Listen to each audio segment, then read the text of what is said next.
আপনাদের কাছে এতগুলো গরু দেখে কি মনে হচ্ছে এটা একটা গরুর হাট? জি না, এটা কোনো গরুর হাট না।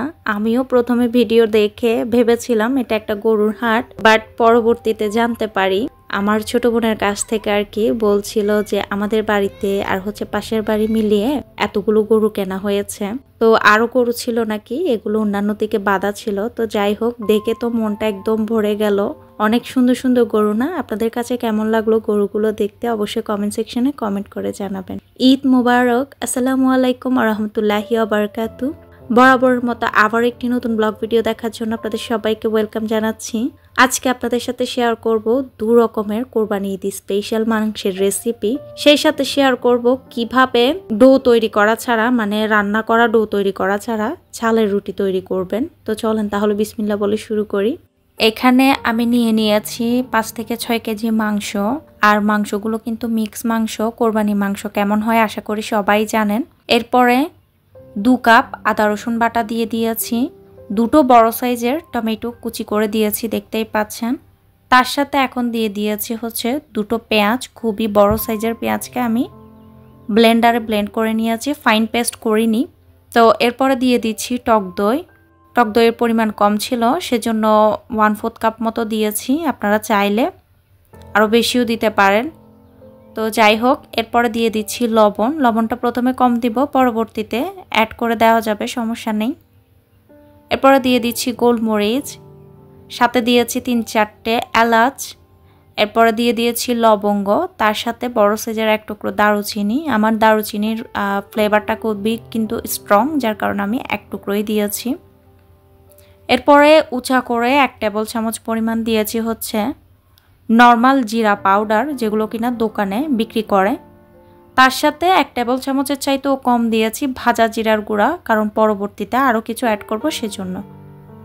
এরপরে তার সাথে দিয়েছি 1 টেবিল চামচের চাইতেও আর একটু কম মাংসের মশলা। পরিমাণে বেশি থাকলে একটু দিবেন, এতে করে খেতে ভালো হয়।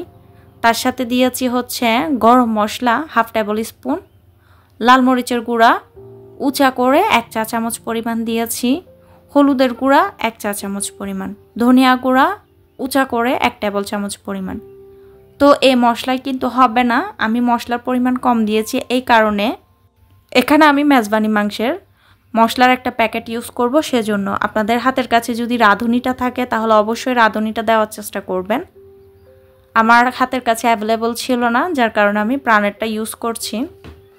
তো রাঁধুনির পরিবর্তে প্রাণেরটাও কিন্তু ঠিক আছে। তো এই তো মশলাগুলো দিয়ে দেওয়ার পরে আমি এখন প্রাণের যে মেজবানি মাংসের মশলাটা আছে সেটা খুলে নিয়েছি। এখানে 2টো প্যাকেট থাকে, বড় প্যাকেটটা থাকে হচ্ছে মাংসের মশলা মিক্স আর কি, আর ছোটটার মধ্যে থাকে হচ্ছে খুবই অল্প পরিমাণের রাঁধুনি। ঠিক ইয়ার মধ্যে যেমনটা থাকে রাঁধুনি মশলার মধ্যে, যেটা থাকে রাঁধুনি ব্র্যান্ডের মধ্যে, সেম এটার মধ্যেও সেরকম, জাস্ট ফ্লেভারটা একটু কম আছে এটাতে। তো তবুও কিন্তু সমস্যা নাই, এটাও ভালো। বাট পিওরের যেটা আছে সেটাতে আমি দেখেছিলাম শুধু একটা প্যাকেটই থাকে। তো যাই হোক, আমি মেজবানি মাংসের মশলাটা থেকে পুরো প্যাকেটের অর্ধেক দিয়েছি, বাকি অর্ধেক কিন্তু এখন দিব না, সেটা পরবর্তীতে ইউজ করব আমি। এরপরে আমি রাঁধুনিটা থেকেও খুবই অল্প পরিমাণে দিয়েছি, কারণ শেষের দিকে বাদবাকিগুলো দিয়ে দিব। তো এরপরে আমি এখানে সরিষার তেল আর হচ্ছে সয়াবিন তেল মিলিয়ে দিয়ে দিয়েছি পরিমাণ মতো। তো চেষ্টা করবেন পুরোটাই সরিষার তেল দেওয়ার জন্য। আমার হাতের কাছে সরিষার তেলটা খুবই কম ছিল আর আনতেও ভুলে গিয়েছি, যার কারণে কিন্তু আমি 2টো মিক্স করে দিয়েছি। তো এই তো এরপরে দিয়ে দিচ্ছি প্রেশার কুকারে। টোটাল আমি 35 মিনিট রান্না করে নিব। তো আপনারা প্যানে রান্না করে নেবেন, আর আমরা সবাই জানি কোরবানির মাংস কিন্তু প্যানে রান্না করে থাকি আমরা। তো আমি তাড়াতাড়ির জন্য আর কি এখানে রান্না করে নিয়েছি। তো যাই হোক, প্রথমেই 10 মিনিট হাই ফ্লেমে রান্না করব, দেন তারপরে বাকি 30 মিনিট 25 থেকে 30 মিনিট আমি নর্মাল টু মিডিয়াম ফ্লেমে রান্না করে নিয়েছি। আর এই যে দেখেন তৈরি হয়ে গেল, বাট এখনও কিন্তু পারফেক্টলি তৈরি হয়নি। তো যখন 30 মিনিট পরে ওপেন করবেন তখন দেখবেন একটু পাতলা পাতলা ঝোল হয়ে থাকবে। তো সে পর্যায়ে আপনাদের যেটা করতে হবে সেটা হচ্ছে বাদবাকি যে মেজবানি মাংসের মশলাটা ছিল সেটা দিয়ে দিতে হবে। সাথে দিয়ে দিতে হবে হচ্ছে মেজবানি মাংসের সাথে মশলার সাথে যে রাঁধুনিটা ছিল সেটাও দিয়ে দিতে হবে। তার সাথে অল্প করে গরম মশলা পাউডার অ্যান্ড ভাজা জিরার গুঁড়াটা দিবেন। এরপরে ধনিয়া পাতা কুচি দেওয়ার থাকলে দিবেন, না দেওয়ার থাকলে স্কিপ করতে পারেন। তারপরে 5 মিনিট বলক তুলে রান্না করে নিয়ে এরপরে পরিবেশন করে দেখবেন। এত টেস্ট হয় খেতে, কি বলবো। যদি ট্রাই না করেন তাহলে বুঝতেই পারবেন না। আমরা সচরাচর কোরবানি মাংসের মধ্যে মেজবানি মাংসটা দিই না।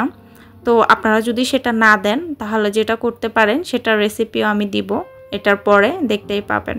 তো এই যে দেখেন কতটা ঘন হয়েছে, আলহামদুলিল্লাহ সবাই খেয়ে প্রশংসা করেছে।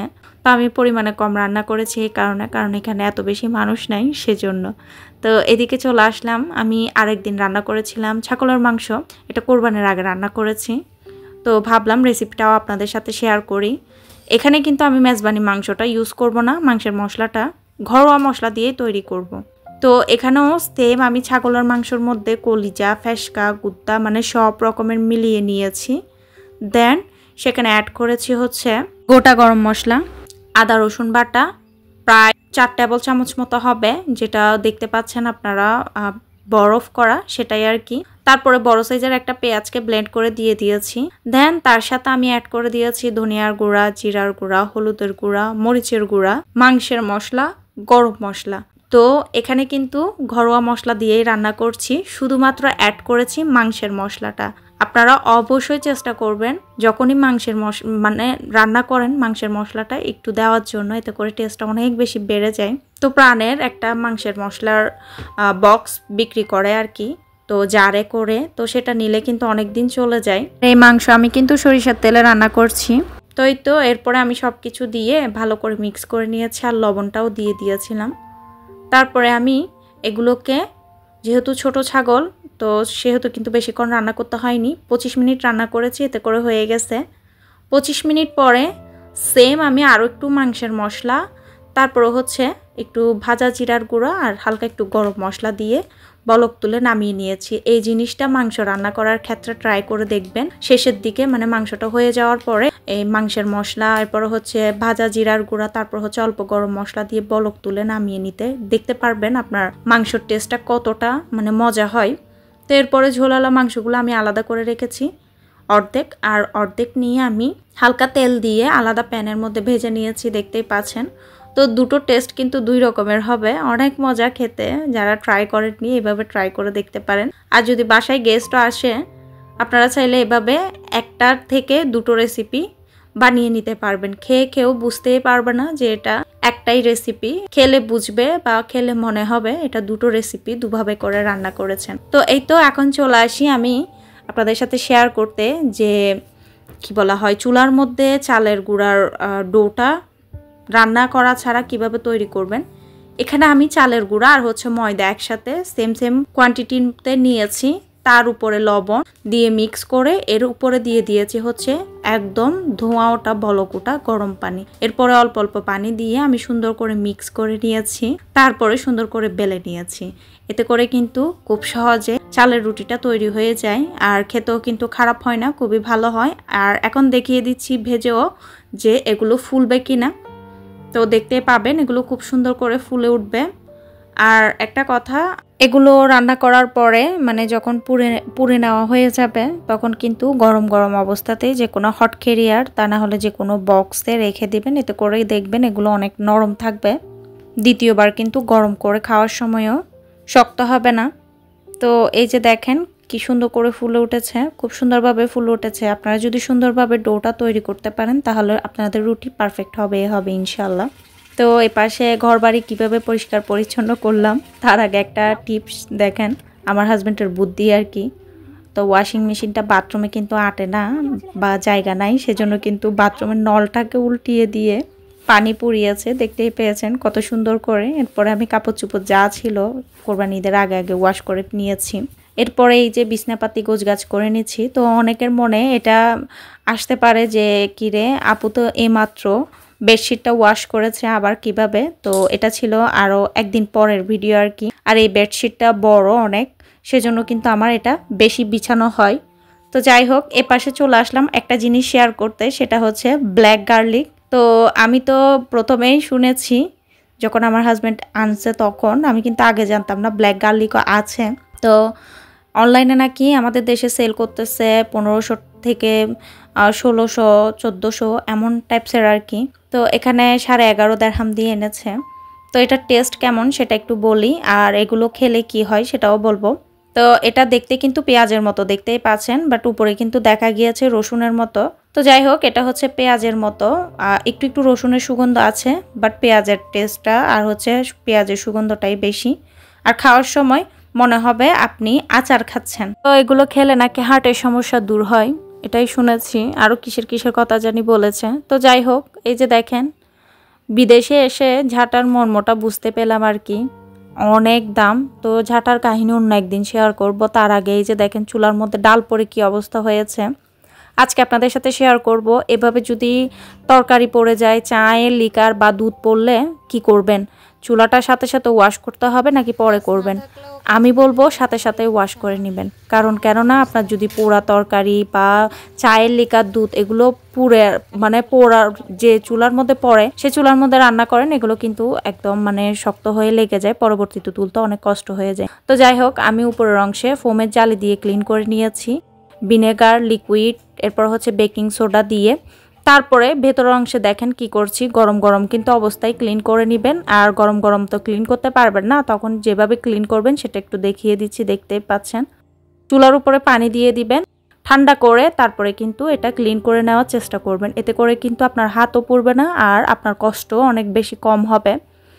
তো এই তো দেখতেই পাচ্ছেন, আমি স্টিলের অংশগুলো তারের মাছ দিয়ে ক্লিন করেছি। আর নিচেও কিন্তু আমি সেম ভিনেগার, বেকিং সোডা, এরপরে হচ্ছে লিকুইড দিয়ে আমি ক্লিন করে নিয়েছি। এতে করে আমার চুলাটা খুব সুন্দরভাবেই ক্লিন হয়ে গেছে। তো আপনাদের কাছে কেমন লাগলো ভিডিও অবশ্যই কিন্তু কমেন্ট বক্সে কমেন্ট করে জানাতে ভুলবেন না। সেই সাথে আমার এই চুলা পরিষ্কার করার টিপসটা কেমন লাগলো সেটাও জানাবেন। আমি কিন্তু চুলাটাকে একদম ধুয়ে ফেলেছি। তো চুলা ধোয়ার পরে অনেকের মনে এটা আসতে পারে যে চুলাটা জ্বলবে কিনা বা নষ্ট হয়ে যাবে কিনা, এরকম কোনো কিছুই হবে না। চেষ্টা করবেন সবসময় চুলা রাত্রে রান্নাবান্না করে নেওয়ার পরে ওয়াশ করার জন্য। তো ধুলেও সেরকম করবেন, এতে করে কিন্তু সকাল হতে হতে চুলাটা শুকিয়ে যাবে, আপনার ঘ্যাস ভালোভাবে আসবে। আমি আপনাদেরকে জ্বালিয়ে দেখিয়ে দিব কি সুন্দরভাবে ঘ্যাস আসবে। আমি কিন্তু ধোয়ার পরপরই চুলাটা অন করেছি, এতে করে কিন্তু গ্যাস সুন্দরভাবে আসছে, কোনো প্রবলেম হয়নি। তো আপনারা চাইলে কিন্তু মাঝে মাঝে মাসে 2 মাসে একবার এভাবে চুলাটা একদম ধুয়ে নিতে পারেন। ধুয়ে নিলে যেটা হবে চুলাটা চকচকা হয়ে যাবে আর কষ্টটাও কম হয়। তো ভিডিও কেমন লাগলো অবশ্যই জানাতে ভুলবেন না সবাই। আর ভিডিও ভালো লাগলে যারা আজকে নতুন দেখছেন প্লিজ চ্যানেলটা সাবস্ক্রাইব করার অনুরোধ রইল। সেই সাথে প্লিজ সবাই লাইক করতে ভুলবেন না। সেই সাথে আরও একটা কথা বলবো, অনেকে কিন্তু আমাকে ভুলে গেছে, আমি সবাইকে এটাই বলবো, প্লিজ সবাই আমাকে মনে রাখবেন। আমিও কিন্তু কাউকে ভুলি নাই, সবাইকে মনে রেখেছি। তো আজকের মতো বিদায় নিব। ঈদ মোবারক, সবাই ভালো থাকবেন, সুস্থ থাকবেন। টাটা, আল্লাহ হাফেজ, আসসালামু আলাইকুম।